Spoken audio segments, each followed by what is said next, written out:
ত্রিপুরার ইতিহাস বললে আমরা দেখি পাহাড়, মন্দির, লোকসংস্কৃতি আর রাজনীতির এক অনন্য মেলবন্ধন। কিন্তু এই পুরো ইতিহাসের ভেতরে চুপচাপ দাঁড়িয়ে আছে আরেকটি সত্য, ত্রিপুরার বাংলা ভাষা, বাংলা সাহিত্য, বাংলা শিক্ষা ব্যবস্থা গড়ে উঠেছে মূলত মাণিক্য রাজাদের আগ্রহ ও বাঙালি পণ্ডিতদের অক্লান্ত পরিশ্রমে। রাজমালার পুঁথি থেকে রবীন্দ্রনাথের চিঠি, ত্রিপুরার রাজা, পণ্ডিত, কায়স্থ, কবি, সাহিত্যিকরা মিলে শত শত বছর ধরে এক এমন বাংলা ঐতিহ্য গড়ে তুলেছেন যা আজও ভারতের উত্তর পূর্বের সবচেয়ে উজ্জ্বল একটা ভাষার উন্নতির ঐতিহ্য। আজ আমরা এই ভিডিওতে দেখব কে সেই রাজা যিনি বাংলা ভাষাকে দরবারে তুললেন, কারা ছিলেন প্রথম বাঙালি পুরোহিত পণ্ডিত, কোন রাজপুত্র নিজেই লিখেছেন নাটক, গান বা ইতিহাস, আর কোন কোন কবি ত্রিপুরার দরবারে বসে রচনা করেছেন বাংলা কাব্য। আজ যারা বাংলা হরফে ককবরক লেখা বা বলাকে পীড়াবোধ করেন তাদের জানার জন্য বলছি, ত্রিপুরার রাজ পরিবার ছিল বাংলার পৃষ্ঠপোষক, বাংলা ভাষা সংস্কৃতির পৃষ্ঠপোষক, আর রবীন্দ্রনাথের সঙ্গে সম্পর্ক সেটা আরও প্রাসঙ্গিক করে তুলে। চলুন শুরু হোক ত্রিপুরার বাংলা ভাষার ইতিহাস। Welcome to my channel history IQ. Manikya রাজাদের পটভূমি ও বাংলা ভাষার প্রবেশ। মাণিক্য রাজবংশ প্রায় 500 বছরের বেশি সময় ধরে ত্রিপুরা শাসন করেছে। রাজ্যটি ভৌগোলিক অবস্থান বাংলা অঞ্চল, আজকের কুমিল্লা, ঢাকা, সিলেট সীমান্তের খুব কাছেই। ফলে স্বভাবতই ত্রিপুরার সাহিত্য, ধর্মীয় আচরণ ও প্রশাসনে বাংলার প্রভাব প্রবেশ করে। বাংলা ভাষা প্রথম আসে ত্রিপুরার দরবারে পুরোহিত ও ব্রাহ্মণ উপাধ্যায়ের মাধ্যমে, যারা দশম ত্রয়োদশ শতক থেকেই এখানে এসে কৃত, যজ্ঞ, জ্যোতিষ, শাস্ত্রবিদ্যা ইত্যাদিতে কাজ করতেন। বাংলা তখন শুধু ধর্মীয় ভাষা ছিল না, এটি ধীরে ধীরে ত্রিপুরার প্রশাসন, রাজনীতি ও সাহিত্যে ঢুকতে শুরু করে। আর উদাহরণস্বরূপ বলা যায় ত্রিপুরার রাজমালা। ত্রিপুরার বাংলা ভাষার প্রথম দলিল হচ্ছে ত্রিপুরার রাজমালা। ত্রিপুরার বাংলা ভাষায় ইতিহাসের সবচেয়ে গুরুত্বপূর্ণ দলিল হচ্ছে রাজমালা। এটি ত্রিপুরার রাজাদের ইতিহাস নিয়ে রচিত এক দীর্ঘ কাব্য সংকলন, বাংলা পয়ার ছন্দে লেখা। বিশেষ বিষয়, এই রাজমালা বাংলা ভাষায় রচিত। দশম থেকে পঞ্চদশ শতক পর্যন্ত রাজমালার এই বিভিন্ন খণ্ড রচনা করেন রাজপণ্ডিত, পুরোহিত ও রাজদরবারের বাঙালি লিপিকাররা। আর তাদের মধ্যে উল্লেখযোগ্য নাম হচ্ছে শুক্রেশ্বর পণ্ডিত, বাণেশ্বর প্রামাণিক এবং দুর্লভেন্দ্র উপাধ্যায়। সবাই ছিলেন বাঙালি।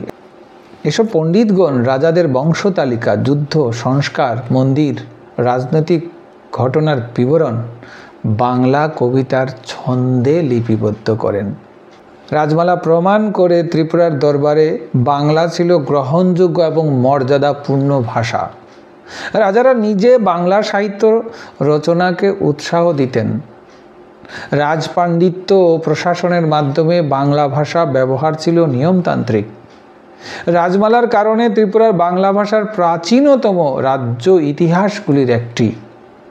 ধন্যমাণিক্য থেকে বিজয়মাণিক্য পর্যন্ত বাংলা ভাষার শক্ত ভিত গড়ে ওঠে। পঞ্চদশ শতকের মাঝামাঝিতে ধন্যমাণিক্য ত্রিপুরায় এক শক্তিশালী রাজা ছিলেন। তার আমলে বাংলা ভাষার ব্যবহার বিস্তৃত হয় এবং ধর্মাচরণ, শিলালিপি, দেবালয়, রীতিনীতি, সার্বিক ক্ষেত্রে এবং কাব্য রচনার ক্ষেত্রে বাংলা ভাষা বিস্তৃত হয়।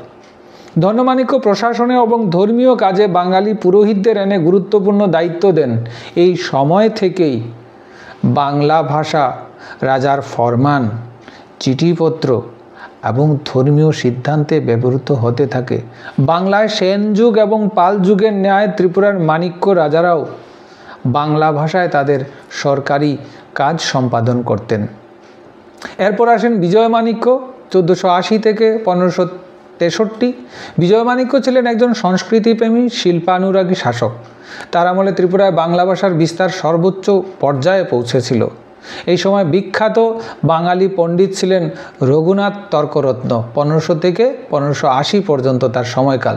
তিনি ছিলেন রাজদরবারের ধর্ম আইন উপদেষ্টা। রাজমালার কয়েকটি অংশ তিনি সংকলন ও সংশোধনে করে যুক্ত করেছিলেন। প্রশাসনিক নথি ও রাজদলিল বাংলা ভাষায় তৈরির ভিত্তি স্থাপন করে। তিনি ত্রিপুরার আগে বরে ইতিহাস সংগ্রহ ও প্রমাণন করেন। এই যুগে বাংলা ভাষাকে আসলে দরবারের ভাষা বানানোর যে প্রক্রিয়াটা শুরু হয় বিজয় মাণিক্যের সময় থেকেই তা গুরুত্ব পায়। বাংলা সাহিত্য চর্চা, পুরাণ রচনা ও পাণ্ডিত্য বিস্তার। এই সময় ত্রিপুরার দরবারে বাঙালি পুরোহিত, তান্ত্রিক, ধর্ম পণ্ডিত, লিপিকার ব্যাপক ভূমিকা রাখেন। এই সময় দু ধরনের সাহিত্য রচনা হয়, দরবারি বাঙালি পণ্ডিতদের রচনা। এই ধারায় লেখা হয় ধর্মীয় উপাচার, তান্ত্রিক গ্রন্থ, রাজশাসন সংক্রান্ত কাগজপত্র, বাংলা বর্ণমালা অনুযায়ী রাজপরিবারের বংশতালিকা। আর দ্বিতীয় ভাগে লেখা হয় বাংলা কাব্য গদ্য রচনা, যেটা এই সময়েই প্রসার ঘটে। এই সময় ত্রিপুরায় বেড়ে ওঠে বাঙালি কবিরা। মন্দির সংক্রান্ত কাব্য, দেবদেবীর মাহাত্ম্য, যুদ্ধ ও বীরগাথা, ইতিহাস ভিত্তিক পদাবলী ইত্যাদি রচিত হয় এই সময়ে।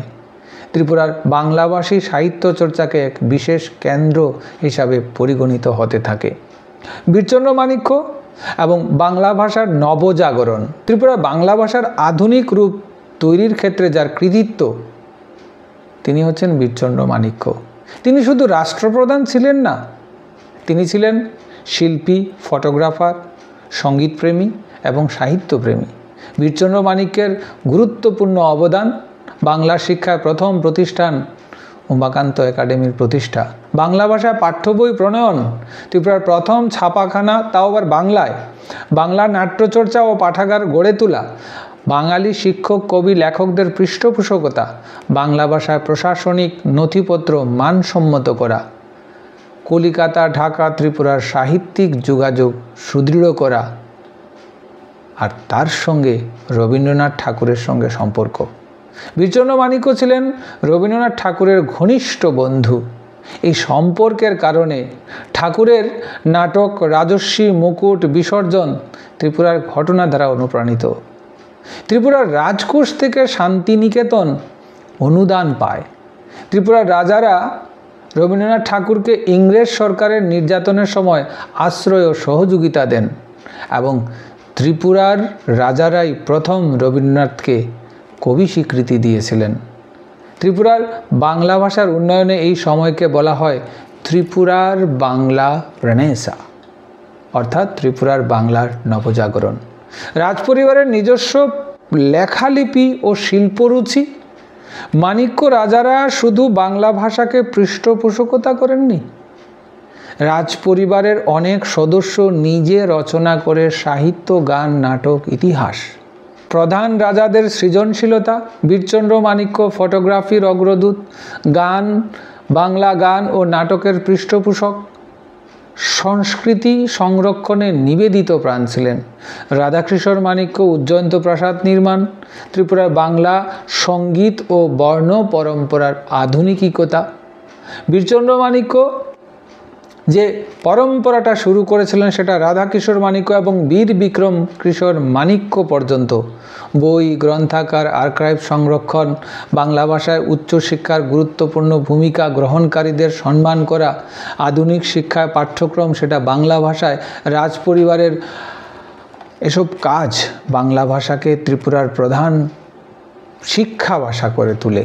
ত্রিপুরার বাঙালি কবি ও তাদের অবদান ছিল এই ক্ষেত্রে যথেষ্ট গুরুত্বপূর্ণ। ত্রিপুরায় জন্ম নেওয়া বা ত্রিপুরার কাজ করা অনেক বাঙালি কবি সাহিত্যিক ত্রিপুরার বাংলা ভাষাকে সমৃদ্ধ করেন। কবীন্দ্র পরমেশ্বর পুরাণ, তন্ত্র, ধর্মীয় কাব্য, রাজমালার অংশ তিনি রচনা করেন।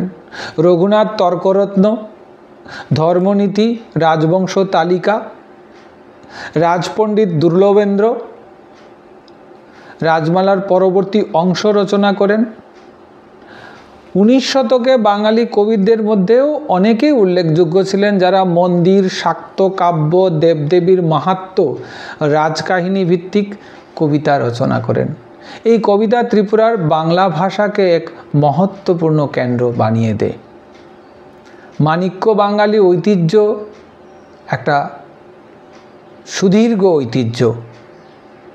মাণিক্য রাজাদের পৃষ্ঠপোষকতা, রাজমালা রচনা, বাংলা ভাষায় আইন প্রশাসন, মন্দির, প্রাসাদ, নাট্যমঞ্চে বাংলার ব্যবহারের অনুমোদন, রাজদরবারে বাঙালি পণ্ডিত কায়স্থ লিপিকারদের পৃষ্ঠপোষকতা, বাংলার রেকর্ড, রাজস্ব, শাস্ত্রচর্চা, ইতিহাস রচনা, ত্রিপুরার কবি, লেখক ও আধুনিক রাজারা এই ক্ষেত্রে যথেষ্ট ভূমিকা নেন, শিক্ষা, ছাপাখানা, সাহিত্য চর্চা, রবীন্দ্রনাথ ঠাকুরের সঙ্গে সংযোগ, বাংলা ভাষার আধুনিক রূপ নিশ্চিত করা ত্রিপুরার বাংলা ভাষা মাণিক্য রাজাদের অবদান ছাড়া সম্ভব ছিল না।